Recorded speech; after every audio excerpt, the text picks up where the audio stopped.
Market Magazine Group.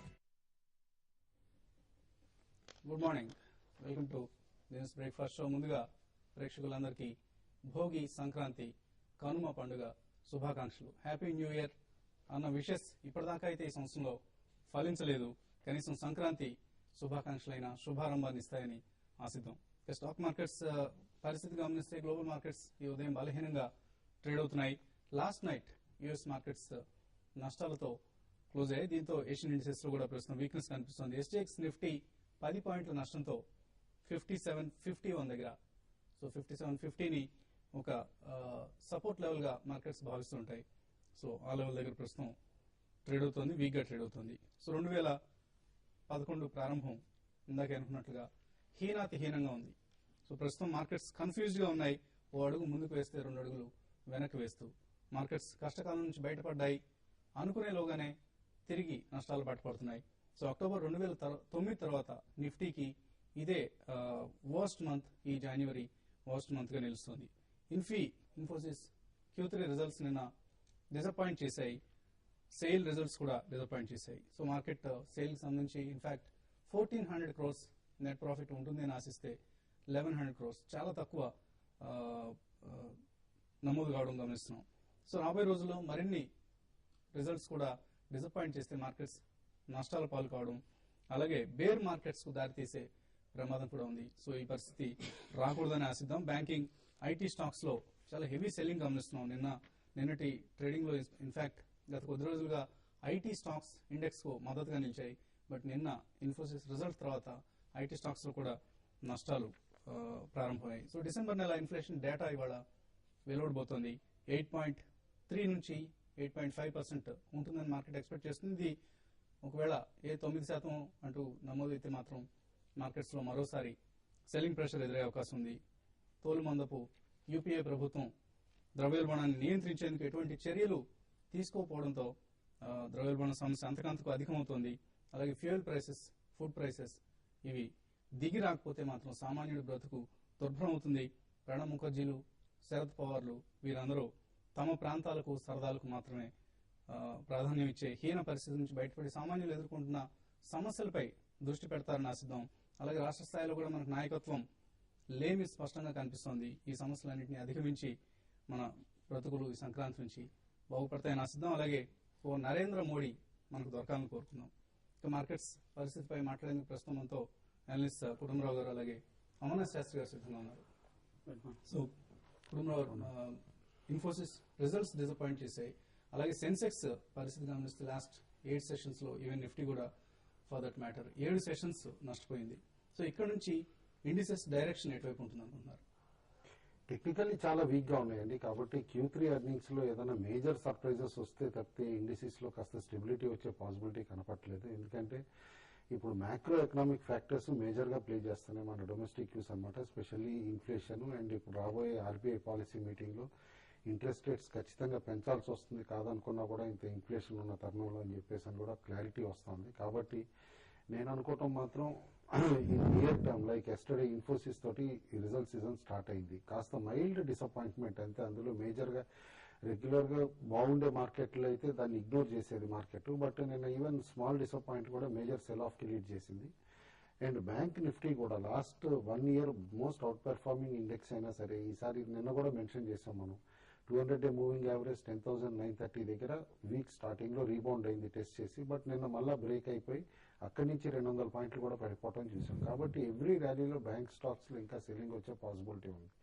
కాబట్టి index ని drag చేయడానికి 2 సెక్టార్స్ ఇట్లా ఫర్మ్ గా సెల్ ఆఫ్ లో ఉన్నప్పుడు మాత్రం ఇండిసెస్ లు పెరగడం చాలా కష్టం అని చెప్పేసి అని అనుకుంటున్నా. ఏదైనా సరే రిజల్ట్స్ లో మంచి రిజల్ట్స్ చూపించిన స్టాక్స్ 52-week లోస్ దగ్గరలో కానీ ఆర్ రీసెంట్ హైస్ దగ్గర నుంచి 30-40% కరెక్షన్స్ అయి దొరుకుతూ ఉంటే మాత్రం by only with 6 months to 12 months horizon అనమాట. ఏదో 1 month లో రీబౌండ్ వస్తుంది అమ్ముకోగలము అనే ఐడియా తోటి మాత్రం బై చేయొద్దని చెప్తాను.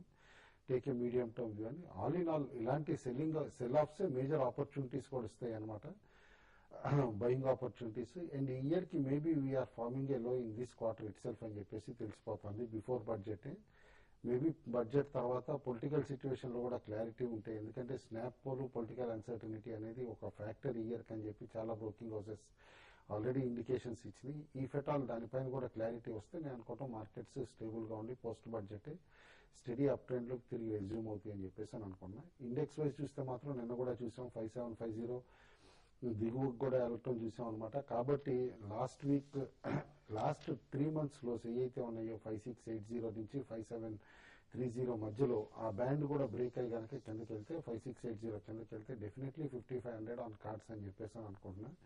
సెన్సెక్స్ వైజ్ చూస్తే కనుక దాదాపు 18,300 18,400 లెవెల్స్ కూడా అవ్వచ్చు అనమాట.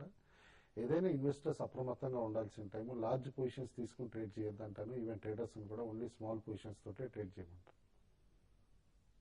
ఓకే అండి. అలాగే హెచ్డిఎఫ్సి, జీ ఎంటర్టైన్మెంట్ ఈ రెండు కంపెనీల Q3 రిజల్ట్స్ ఇవాళ వెలువడబోతున్నాయి. సోమన్న శాస్త్రి గారు, పుల్ బ్యాక్ వస్తుంది అనుకునే లోగానే బ్రేక్స్ పడ్డాయి నిన్న.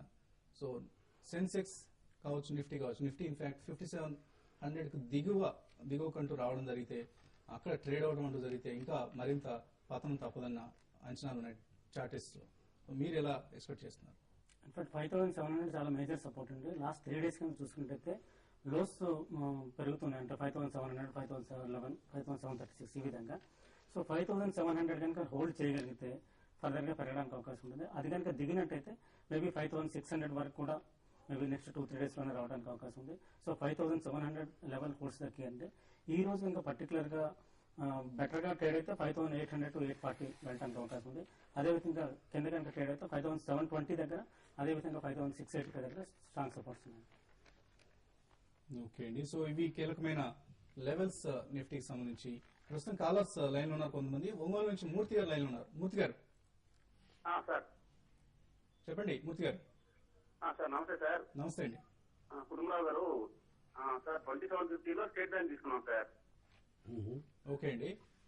ఆ తర్వాత సెల్ మ్యానుఫ్యాక్చరింగ్ 25 రూపాయలు తీసుకున్నాం సార్. మీరు అవాయిడ్ చేయమంటున్నారు, వద్దండి, రోజు వింటుంటారు మీ ప్రోగ్రాము.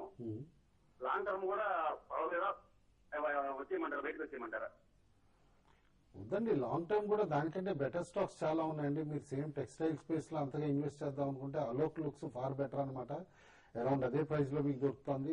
ఎందుకంటే వన్స్ ఇట్లా ఆపరేటర్ ట్యాగ్, ఇటు హ్యూజ్ ఈక్విటీ ఓవర్ హ్యాంగ్ ఉన్న స్టాక్స్ లో గనక ఈవెన్ ర్యాలీస్ వచ్చినా కూడా ఆపరేటర్స్ వాడుకుంటారు కానీ ఇన్వెస్టర్స్ ని స్టక్ అవుతారు కానీ అడిక్వేట్ రిటర్న్స్ రావండి. అవాయిడ్ చేయండి అది ప్రిఫరబ్లీ. సో ఎస్బీఐ పరిస్థితి, ఎస్బీఐ మాత్రం క్లియర్లీ సెల్ ఆన్ ర్యాలీస్ అని చెప్తానే ఉన్నానండి. ఎందుకంటే బ్యాంకింగ్ అండర్ వెయిట్ అనమాట ఇయ్యరు. అన్లెస్ ఇన్ఫ్లేషన్ తగ్గుముఖం పట్టడం మొదలైతేనే మీకు బ్యాంక్ స్టాక్స్ లో ర్యాలీ ఉంటుంది. స్టేట్ బ్యాంక్ లో కూడా ఇప్పుడు లాస్ట్ 2-3 days లో చూసాం కన్ఫ్యూజన్ కూడా ఎక్కువ క్రియేట్ అవుతుంది. 2G స్పెక్ట్రమ్ లోన్స్ పైన సిబిఐ ఇన్వెస్టిగేట్ చేస్తుందని ఆన్ అండ్ ఆఫ్ రూమర్స్ రావటం, లేదది రేట్స్ కాదు ఓన్లీ సర్చెస్ ఇన్వెస్టిగేషన్స్ అని ఇట్లా కూడా ఈ క్లారిటీ లేనప్పుడు ఏంటంటే రీసెంట్ లో మళ్ళీ బ్రేక్ చేసింది అనుకోండి state bank, all the way 2400 వరకు కూడా పడిపోయే పాసిబిలిటీ ఉంటుంది. మీరు షార్ట్ టర్మ్ కి అయితే కనుక డెఫినెట్లీ ఎగ్జిట్ అయిపోండి. Medium term to long term వ్యూలో అంటే కనుక డెఫినెట్లీ ఒకసారి pull back post credit policy వస్తుంది అనమాట బ్యాంక్ స్టాక్స్ లో. ఆ పుల్ బ్యాక్ వచ్చినప్పుడు ఎగ్జిట్ అవ్వండి. ఓకే అండి. సో బ్యాంక్ స్టాక్స్ ప్రస్తుతానికి వీక్ గా ఉండే అవకాశాలు ఎక్కువగా కనిపిస్తున్నాయి. చీరాల నుంచి కిరణ్ లైన్ ఉన్నారు. కిరణ్ గారు hello. Good morning sir. Good morning sir SE investment గురించి చెప్తారు సార్. 27 లో 1000 షేర్స్ కొన్నాం సార్. SE investments. అవును సార్. సో 27 లో బై చేశారు ఎస్ఈ ఇన్వెస్ట్మెంట్స్. ఎస్సీ ఇన్వెస్ట్మెంట్స్ ఇక్కడైతే స్ట్రాంగ్ సపోర్ట్ అయితే ఉందనిపిస్తుంది. 25 దగ్గర చాలా స్ట్రాంగ్ సపోర్ట్ ఉంది. ఈ మధ్య కాలంలో అప్ ట్రెండ్ నుంచి కొంచెం మళ్ళీ డౌన్ ట్రెండ్ స్టార్ట్ అనేది కనిపిస్తుంది. బట్ 25 దగ్గర స్ట్రాంగ్ సపోర్ట్ ఉందండి. సో మేబీ ఇక్కడ ఒక ₹1 స్టాప్ లాస్ అలా పెట్టుకొని it can be held. In fact all financials లో వీక్నెస్ కనిపిస్తుందండి, ఇంక్లూడింగ్ మైక్రో ఫైనాన్స్ కంపెనీ అండి ఇది. కాబట్టి మోర్ ప్రాబ్లమాటిక్ సెక్టర్ అనమాట యాజ్ ఆఫ్ నో. ఏదైనా ఆర్బీఐ పాలసీలో కనుక చేంజెస్ వస్తే మైక్రో ఫైనాన్స్ పాలసీలోనో అప్పుడే ర్యాలీ వచ్చే పాసిబిలిటీ ఉంది. But otherwise sell on rallies అండి స్టాక్. సో అవాయిడ్ చేయండి ఎస్సీ ఇన్వెస్ట్మెంట్స్ లాంటి స్టాక్స్ ను. ఇప్పుడు చిన్న బ్రేక్ తీసుకుందాం.